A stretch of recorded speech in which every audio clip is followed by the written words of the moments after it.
I suppose it must be about 17 years. I've seen a lot of change in Bath, yeah. Well, there seems to be a lot of problems with building in Bath, and I think I'd like to see more positive action.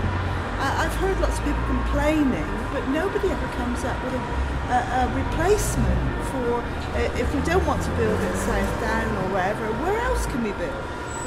I agree with the social housing being sold or used to fund and prop up the social housing sector. And I think what I'd like to see is affordable rents, not affordable 80%, but affordable for the person on the street. One that can be paid for and you don't end up with a huge hole in your pocket.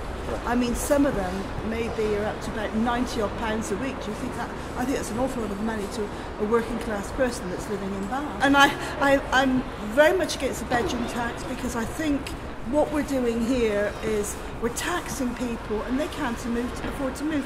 Where are they going to move? If they've got a 3-bedroom house, where are they going to afford to move to?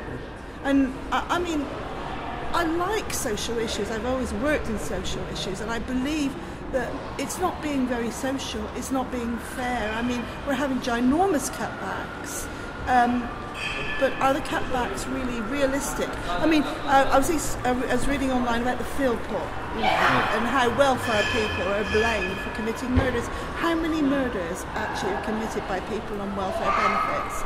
It's, I don't like the attitude. I think it's sad. I think it's opinionated and sad.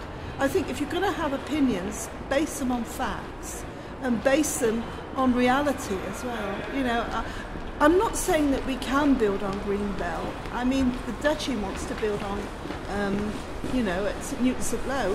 He's got an excellent record as being a landlord.